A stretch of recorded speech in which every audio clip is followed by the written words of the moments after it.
You're listening to an Airwave Media Podcast. Hey y'all, Darius Rucker here. You know, a lot of people ask me, what inspires your music? And one of the big things is a strong sense of place. That's why I love my home state of South Carolina and want to share the awesome things it has to offer. From the beautiful mountains down to the sunny coast, it's got it all. Not to mention two of my personal favorites, great golf and amazing food. Come see why I love this place. Visit discoversouthcarolina.com. The world is filled with many questions, such as, did giants exist? What is junk DNA? Does it mean that you're trash? Do you ever wonder if aliens have underwater bases in our oceans, and that's why there are so many UFO sightings off the coasts of islands all over the world? How serious even is climate change, and when should we start building our rafts? Hello, everyone. You may recognize me as Gabby from the History of Everything podcast. And my name is Bruna, and you don't recognize me from anything yet. Together, we're two scientists who explore the answers to these questions and many, many more in our new podcast, Mystery of Everything, available everywhere you get your podcasts.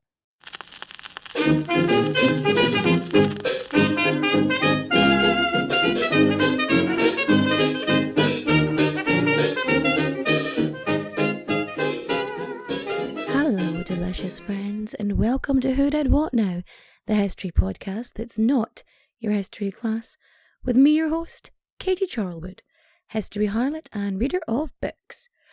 Well, this has been an exciting weekend. So I released a special episode, as you well know, if you're not new here, I released an episode on the Magdalene laundries, and I did it for International Women's Day. It's something that I was planning to do for a long, long time, and eventually I actually did the research, cried a little, and then finally released it.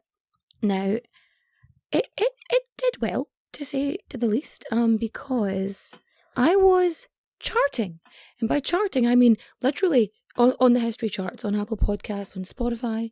I was number 1 in the history charts in Iceland. I was number 2 in the US, 5 in Canada, 4 somewhere else.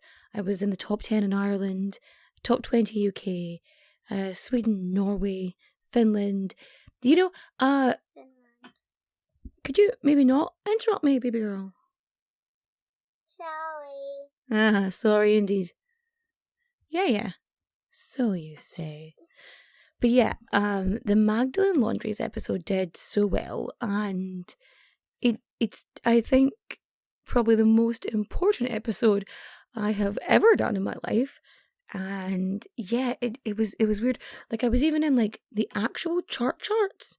Like in the all podcasts, I was like 20 in Iceland or 25 in Iceland and like 75 in the US, which, you know, making the top 100 in the overall charts is wild to me. Like, it's absolutely wild. I can't believe that everything worked so well. As you may have noticed, I do have an extra little co-host with me today. Say hi. Hi. Yeah. Okay. So I was supposed to record this beforehand, but I've been so busy that now we have a guest host. So there's going to be considerably less colourful language in this episode, particularly because of my fresh human. Yeah, we can't be having that, can we? No, that's a bad manners sometimes when you're doing bad words. It's bad manners sometimes to be doing bad words, but we don't want to shout on the microphone because that's not nice for people's ears. Yeah. That's just being mean to people. That is mean. We don't want to hurt their poor ear holes, do we? Yeah. Yeah. But we know what you're thinking. You're thinking, quit your jibber jabber and Back to me. totally unrehearsed. We didn't plan that at all. But first we've got to get our source on. Our sources are The Adventures of Maeve, the Warrior Queen by Anne Carroll. Whose book is that? mine. Yeah, it's your book. And we also have Tanbo Collinga. I have totally mispronounced that. I've totally messed that up. Yeah. Maeve, the Intoxicating One by Britta Islinger. Goddesses in World Culture by Patricia Monahan. Celtic Culture, a Historical Encyclopedia by John Cock. The Real Queen Maeve by Laura O'Brien. And of course we have our old favourites, history.com and biography.com. Are you sitting comfortably? Good. Now let's begin. So this week's story is about Queen Maeve, who was a bit of a badass, to be honest. And it's very interesting because, did she exist? Maybe is the history of it. Yeah, like you were wanting to know if she existed. Yeah. And the thing is, we're not sure. So basically, back in the day, what happened was stories would often change, especially about the past, and, mythology and history sort of combine. And what you'll notice with a lot of Irish mythology especially is it's very much a yes and. It's kind of like what happened when Christianity came in and overtook everything. And so all of the mythology would suddenly have this like really Christian bit at the end. So like really bad improv, but for history. And it would go, yes, and. And that happened a lot. And the way that Maeve is often described through her stories is not in a very positive light. They weren't very nice about her, baby girl. They were mean. Oh. Okay, so some people say that she was a big old meanie. And I think she was just a woman standing up for her rights. Because every time she shows up in one of the sort of stories, whenever she appears, it's because some dude has done something that's forced her to come into the story. That's forced her to stand up and go, no. But I suppose we should start at the beginning. Oh, and also, I thought with how heavy the last episode was, probably better to go a bit lighter. And I think, the 100 CE seems like a good time. I think we're far enough in the past to kind of be a bit more chill. But yeah, Maeve was born somewhere 1st century, like 51 CE, I think is like her birth-ish. We think. Maybe. Very long time ago. And she was born into royalty. His dad was Ichafel. Ichafela, that's absolutely right. Ichafela was the High King of Ireland, making Maeve a princess. A princess. And he was the High King of Ireland, so there would be 4 kings in Ireland for each of the provinces. So the King of Ulster, the King of Connacht, the King of Munster, forgot Munster there for a second, and Connacht, Ulster, Munster. Oh goodness, what's the other one? Leinster. There's 4 provinces, and in those provinces there were counties. Okay, so in the provinces there would be a king of each, and then ruling all of those kings would be the High King, because he's like the kingiest king, the super king, the Burger King, if you will. Or maybe the best king? The best king. Maybe he was the best king. Or the kind. Oh, the kindest king, not a kind of king. So, things are okay. Maeve's a wee bit tempestuous growing up. Being the daughter of a king, one would expect that. Being an Irish woman, also yes. But she grows up and gets to, like, the teenage stage. And at this point, she is, unsurprisingly, causing some problems for her dad. And he's a wee bit stressed out. And he's like, what will I do with her? She's young and beautiful and I love her dearly, but she's a terrible torment. Torment. Yeah. So yeah, she's causing a bit of problem. Maybe some teenage angst, whom's to say. But she's things aren't going well for him, right? But she's an absolute stunner. There's also a massive battle where he kills the King of Ulster, and then his son, the Prince of Ulster, one would assume, becomes the King of Ulster. And he likes to collect things. He wants the best of everything. And the new King of Ulster, he sends a wee messenger over to Icha. And the messenger lets him know that Connor has a massive palace. He has lots of gold.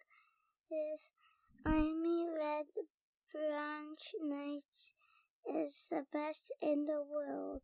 And his nephew is Cuchulainn. You know, Cuchulainn, who was Satan Tub, then he hit his ball with a hurley and got rid of the dog. But yeah, so basically he becomes the Hound of Cullen. Cuchulainn, big, super awesome warrior. Big deal, right? So this whole family doing really well. But this messenger is just like blowing smoke out of his arse. He's like, he's brilliant, he's the best, he's amazing. He's got the best of this, he's got the best of that. And it's like, he needs the best of everything. And Icha's like, right. And just like, cool, you're here, what do you want? And he's like, well, the thing is, what he doesn't have the best of is a wife. And your daughter, the princess of the entirety of Ireland, is the most beautiful woman in all the land. And so he must have her.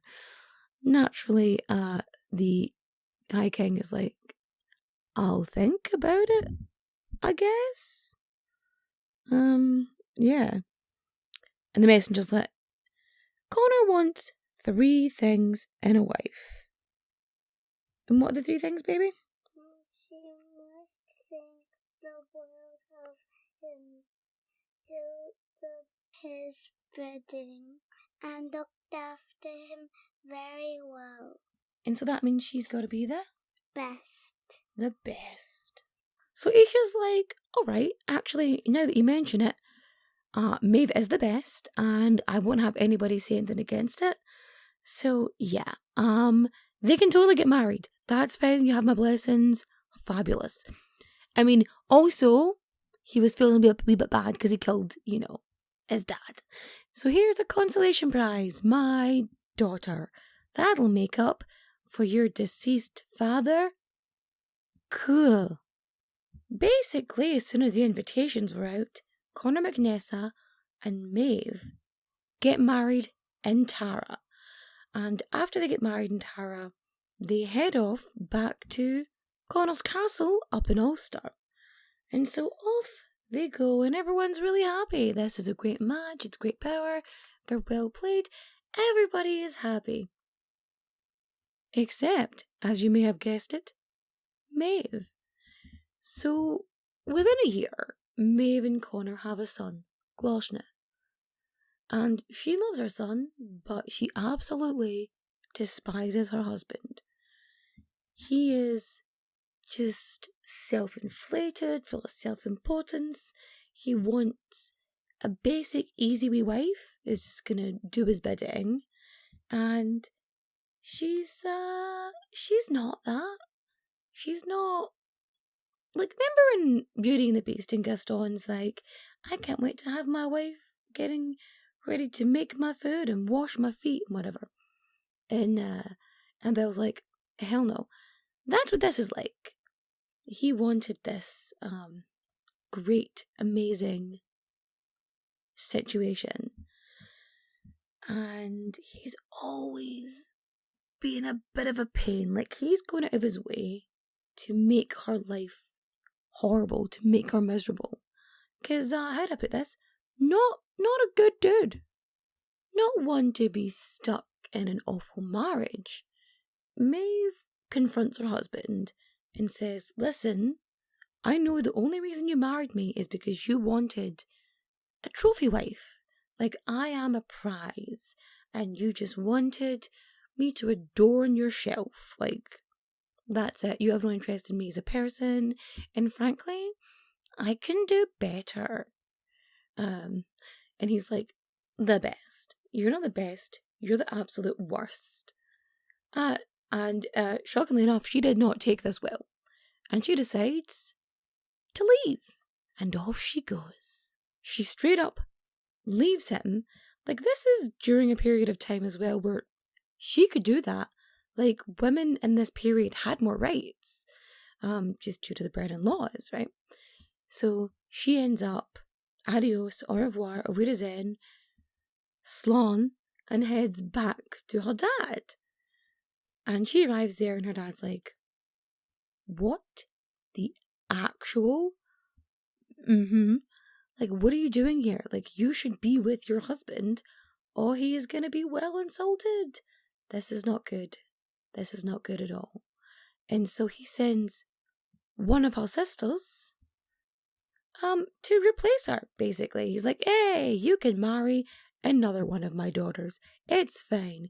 Here's behind mystery door number 2. And Maeve absolutely hates the man. She hates Connor.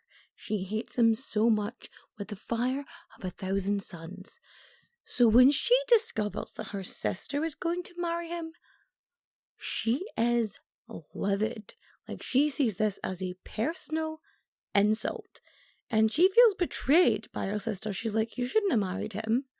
Like, you shouldn't have married my ex-husband, who is also an absolute arsehole. Like, no, this is my enemy. You should not have done that. But she did.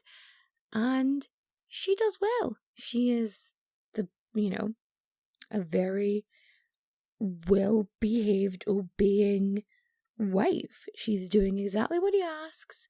And is the complete opposite of Maeve. Because Maeve is just like, no. Things only get worse when the sister, Edna, when she gets pregnant. And Maeve is the epitome of a petty bitch. Like, she does not forgive and she does not forget. Like, she really does not forgive. And so she feels slighted by her sister. And so she plans to have her murdered. Like, she hires an assassin.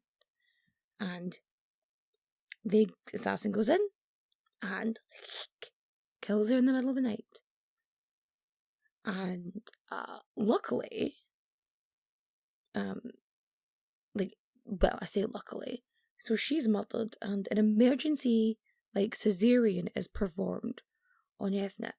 And a healthy baby boy is born for Beda. Unsurprisingly, the assassination of the Queen of Ulster and the daughter of the High King of Ireland, it's gonna ruffle some feathers, that is. And Tara is just, people are pissed. And Ulster, there's a rage. And this causes so many problems. And Icha, the High King, tries to mould this around a wee bit. He tries to, create a distraction.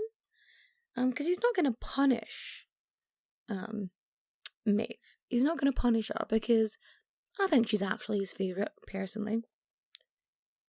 But he is killing 2 birds with 1 stone. So Connacht, the province of Connacht, has a king, Tinny McConry. And Tinny was enjoying his life as a king, and Icha was like, no, I have decided that I'm going to depose you and put my daughter in your place. And so Maeve becomes the Queen of Connacht. It was pretty easy to get rid of Tinny, because he didn't really have much of an army, didn't really have a lot going for him. He was, however, smoking hot. And so he and Maeve become lovers. And this was handy for a couple of reasons. 1, because Maeve got her kicks.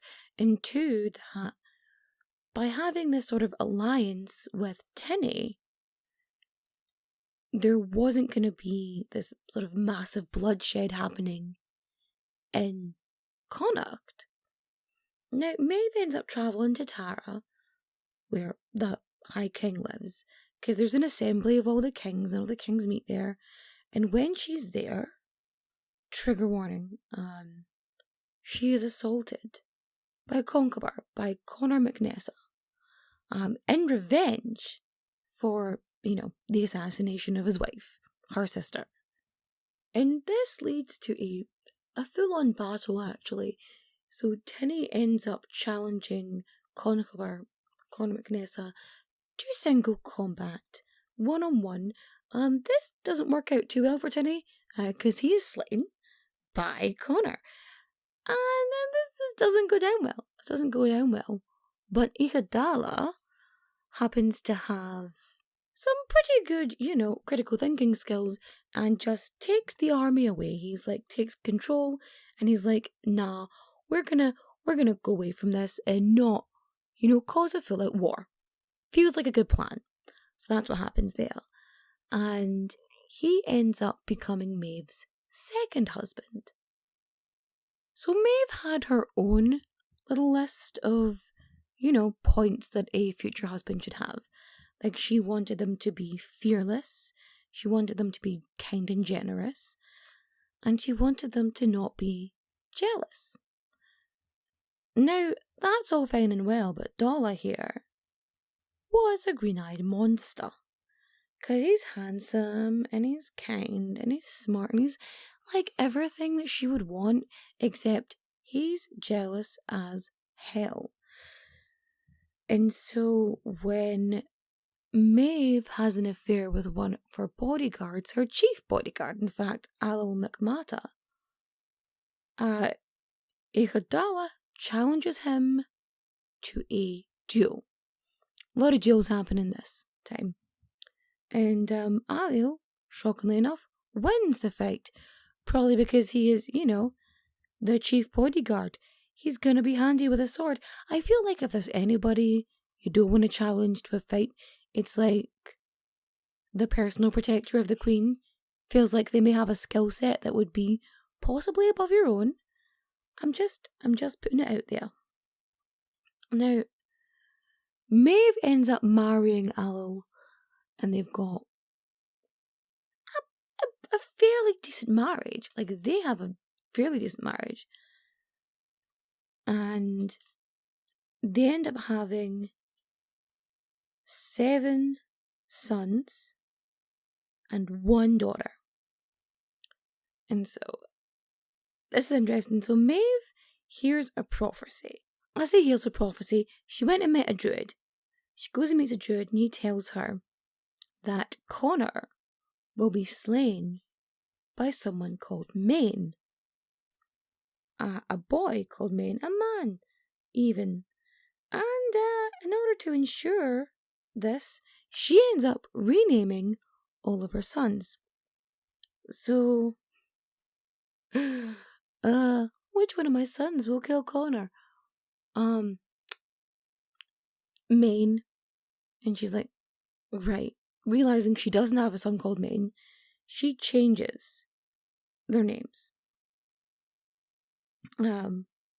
Phalamage, Carbra, Ehud, Fergus, Kit, Shin, and Dora. So Phalamage becomes Main Athramal, Carbra becomes Main Mathramal. So, like his father, like his mother, Main Ando is the swift, Main Tai is silent, Main Morgor of great duty, Man Milskoha, honey speech. My Irish is absolutely shocking, isn't it? And then Man Moperch, beyond description. Imagine, beyond description. So, the wait is over. It's truck month at Midland Chevy. Here are some of the greatest specials we have to offer.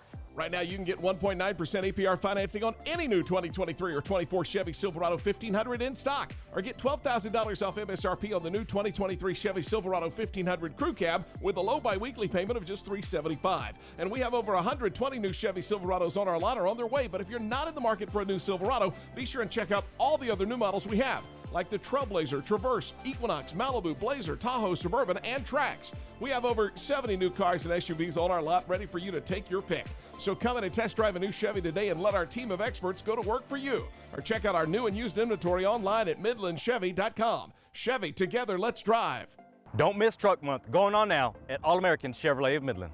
Stock number PG320521, MSRP $79,395, discount $7,000, rebate $5,000, price $67,395 plus TTL and fees. 20% down, 84 months at 7.20% APR. Monthly payment $819, 1.9% must finance with GM Financial. With approved credit, offer expires 4/30/24. Everybody shush! William Shatner has something to say. Cat and Jethro, box of oddities. What do you do when the woman you love dies?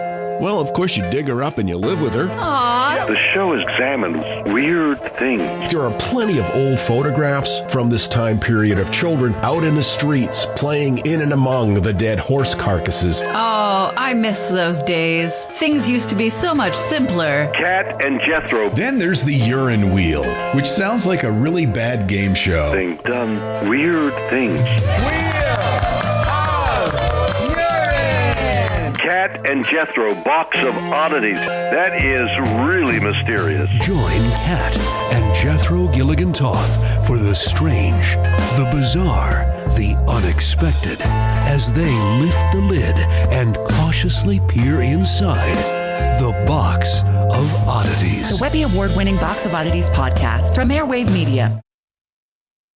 They have 7 sons. And, wait, no. Or do they just have 7 sons together and she's got a daughter, Kloshna? Wait. Doesn't matter. Anyway. So, she changes all of her sons' names because she's like, one of them's gonna kill this dude. Fabulous. No, I was right. She does have a daughter. Maeve and Alil, they have a daughter, Findabar. And Connor Jarg. So Maeve and her husband, Alil, they are doing well. He's King of Connacht, she's Queen of Connacht. They have 7 sons, 2 daughters. You know, it's all fine and dandy. And then one day, he decides to say to her that, you know, everything you have is cause of me. Even though he wouldn't be King of Connacht if he hadn't married Maeve, but he's like, everything, all your riches, all this, it's all because of me. And Maeve's like, no. And she is very unhappy because she's like, one of her things is she has to be as rich as her husband, the whole generous thing. So the thing about the past is people really put value in stock in animals, like it was a big deal. And Alil is going to be getting this super cool, amazing, bull. And it's the biggest stud. It's fabulous. And the only rival to this bull is the brown bull of Cooley. And it's up in Ulster. And it's owned by Dara. So, Dara McFeegna, he was one of the supporters and, cool dudes surrounding Conor McNessa. And she is desperate to get this bull. And so she is sending him gifts. She's got messengers going up. And she is offering everything. And I mean everything. She is offering herself. And up until this point, he's like, no, maybe not. Best not upset Connor. Can't be having that. When Maeve's like, I will let you visit Poontown, he's like, oh my, yeah, absolutely 100%. He's like, definitely, this is gonna happen. And so he's like, yep, you can totally have my bull. Absolutely fantastic, 100%. And one of the messengers is like, sweet, this is fine. They get absolutely sloshed because it's, the turn of the millennium, and beer is better than water, I guess. So he gets absolutely sloshed, and he starts talking about, well, if he didn't agree, she was going to come take it by force anyway. Naturally, Dara wasn't too keen on this information and withdrew his consent. He's like, yeah, you were going to, like, aggressively do this? No, thank you, not happening. And this leads to a war, effectively. An absolute war. And Maeve, not quite used to being told no. And so she prepares for war.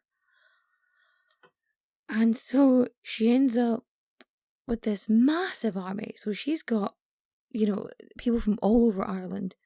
So you've got an actual group are from Ulster as well. So she's going to war with the entire province, right? Absolutely, the entire province. And one of the groups in her army are a bunch of exiles. So Connor has a son who has been exiled because of a woman, because Connor had kidnapped this baby who was going to grow up to be like super hot or whatever. Yeah, that's a prophecy in Irish mythology / history. That's what that was. And so she runs away, she's brought back, and they're like, is she still gorgeous? And the son's like, no, she's old and ugly. And Connor finds out about this, blah blah blah blah blah, one thing leads to another, he's exiled. Along with his foster father, Fergus MacRaich, who was the King of Ulster, and he is currently, he becomes a lover of Maeve. So Fergus is a lover of Maeve, along with Allow's having his own fun. It's an open marriage. They are, ahead of their time, or whatever. And so, yeah, there's this thing about Fergus that basically said, like, it would take 30 men to satisfy Maeve, or Fergus once. Like, dude knows what he's doing. Like, that's just it. And so,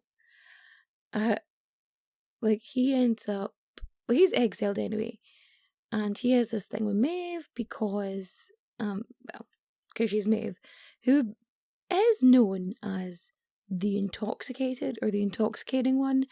And so, like, some people have tried to say this is about her being a drunk or whatever, but it's actually just about how amazing and gorgeous and just astounding she is that men just can't handle it because they're, like, love drunk, But yeah, the whole thing with Fergus is, like, he prefers a woman's arse to, like, the entire province. Like, yeah, all right, mate, sure, that's exactly what happens. Now, Maeve has apparently superpowers, right? And she creates this curse, allegedly. So her army is, like, traipsing over the border into Ulster, and the men of Ulster are all suddenly overcome with menstrual cramps. That's right, like, all across Ulster, period pain, like, severe period pain. Either that or she did something to the water and they've all got, aggressive diarrhea. Whom's to say? But the only person who is not, like, taken over with this curse is Cuchulainn, sort of the nephew of Connor. And so he is this massive hero. He's like a super, dude, and allegedly, like, half god, because, like, Hercules, like, whatever. And Allo and Maeve are like, oh dear. Oh dear, oh dear, oh dear. And they just start offering their daughter. They're like, yeah, anybody need a wife? 'cause you can get a wife. It's fine. They're like, Findabar, she will be your prize if you defeat Cuchulainn. And so all these heroes are stepping up to the plate. They're like ready to show off and, you know, win her hand in marriage, because like she is the prize. Like she is the next big thing.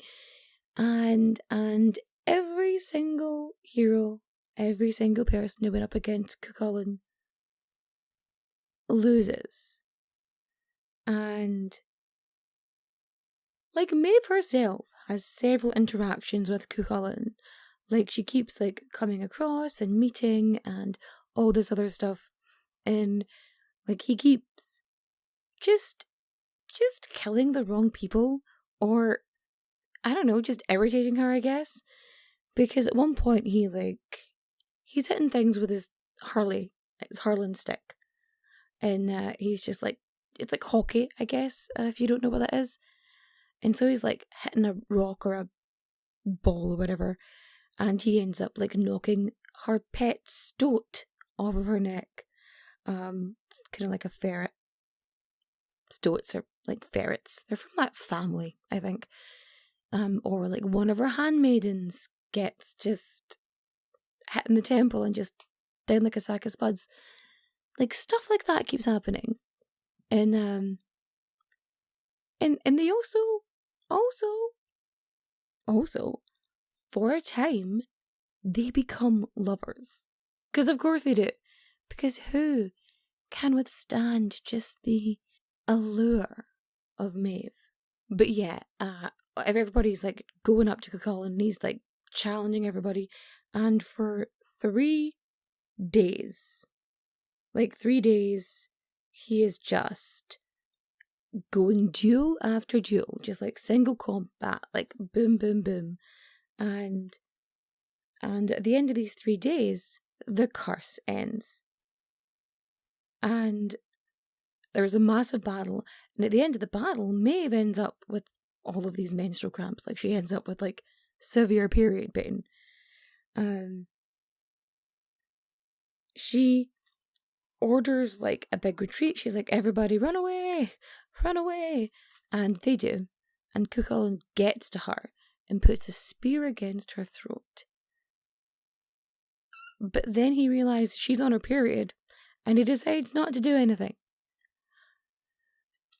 Because she's on her period. I mean, I don't know if that's...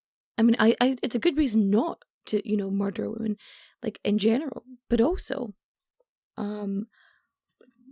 Really, really specific reasoning there. Apparently it was an honor thing, because it's less honourable to kill a woman on her period than not, I guess. I mean, you know, whatever works for you, pal. So they're just having battle after battle, like, she will not stop. And Cuchulainn ends up, like, eventually defeated in battle, I think against his best friend, but he ends up being defeated anyway. And she gets her hands on the bull.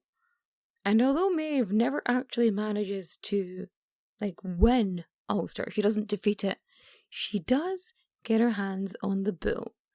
And so she gets the bull. It gets brought back home. And being 2 bulls together, like, yeah, not great, because they have a fight. And the brown bull of Cooley ends up just attacking Allel's bull, and effectively they both die. So one dies quickly, which is Allel's bull, and then the brown bull of Cooley sort of dies of its injuries. And so all of this big war was for nothing, like, at all. Like, no reason for it. It just kind of, all this war and suffering and death for, like, no reason. All because her husband was like, I am better than you, and I have more than you, and you should just, like, be happy that I did all this for you. Okay, Cool. Yeah, I'm a supporter of women's rights and women's wrongs. Okay. So, after a while, Alil, who's having many affairs, just gets incredibly bloody jealous of Fergus. Because obviously Fergus is a man who knows what he's doing. And Alil is just enraged. And so he has Fergal just assassinated. He's like, done. Can't be dealing with this. Off he goes. And it's after this that the hero Conall Cairna comes to stay with Alil and Maeve. Like, they're the only people who can, like, deal with him because he's just, like, this big, amazing hero. And also, they're the only ones rich enough to deal with him. And so Maeve ends up, like, hiring Conall to keep an eye on Alil. So, because he's, you know, sticking a spoon in everybody's honeypot, and he's just got rid of her lover, so she's very, very unhappy with this scenario. Feels like the scales aren't quite matching up. And she ends up catching Alil in the act. And she orders Conall to, you know, get rid of him. See, Conall was actually really good pals with Fergus, and as such, wasn't too keen with Alil, you know, assassinating him. And when he is, like, given the offer to just get rid of Alil, he is like, absolutely not a problem. Because he does it. Off he pops. And then Alil, while he's there, you know, bleeding to death, he orders his men to, like, go get him and deal with him. And Conall ends up being killed while trying to, like, flee the castle. So Maeve never actually gets her revenge on Conor McNessa, and the Conor who ends up being slain by Maine, right, or Mon. I keep calling him Maine. That's not correct. It's Mon, I believe. And it's a completely different Conor. It's like Conor, son of Arthur. It's a different dude entirely. This is why, when dealing with prophecies and genie wishes and anything like that, you need to be clear. Like, it's the same thing. Like, you need to be specific. Like, if you're shaking that magic 8-ball, you need to know the question you're asking. Like, because being vague just ain't gonna cut it. Because there are loopholes. Just a lot of loopholes. So yeah, Maeve, as she gets older, she's still chilling out a wee bit, a little bit less aggressive. Or at least she's not doing anything that the men feel is important enough to write about. She has this habit of bathing in this sort of pool, pond, area of water, in Inishclogherin on Loch Ree. And she was known going there for a long time. And it's just something she did. It was relaxing, like a spa treatment. But at, the millennium. The first one, not the second one with the millennium. Ooh, sorry. Some say that we are players. Some say that we are pawns. We've been making money since the day that we were born. Sorry, that's some classic Robbie Williams for you there. But yeah, it was known that Maeve would bathe. It was known that Maeve would bathe in this pool. And her nephew, Forbeda, right, he grows up, livid, clearly, that his auntie murdered his mum. And he wants revenge. And so he starts measuring the space between, like, this area and that area, and he starts practicing. And he's knocking stuff, like, right, between here and the shore, here to this. He's just getting his skill set up. And then he sees her going for her bath, or whatever. and he gets his slingshot and he swings it around and he lugs. And this is the official story.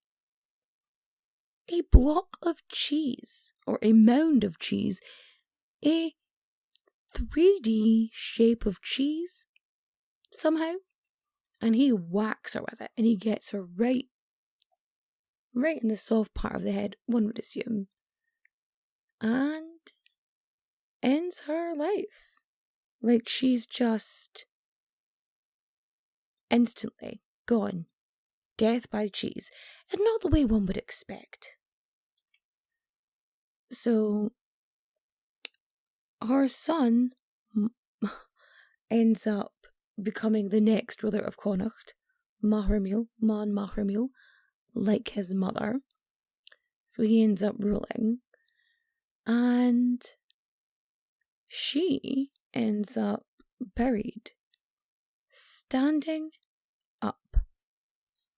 So she's buried at Knocknaree in Sligo, standing up with a bunch of stones on top of her grave, specifically to stop her from breaking out. Like, there was a fear that she was going to come back for revenge, because again, does not forgive, does not forget. And that is why she is facing Ulster, staring directly at it, at Donegal, actually, I think, straight at Donegal, being like, my enemy is in my sight. And that is the story of Queen Maeve. Thank you all for listening.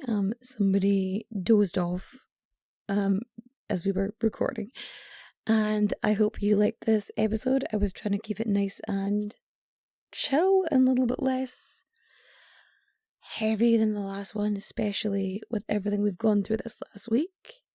Now, before I forget, there are still tickets for, I think it's like less than 10 tickets for the Glasgow show now, for my tour and my wee mini tour in April.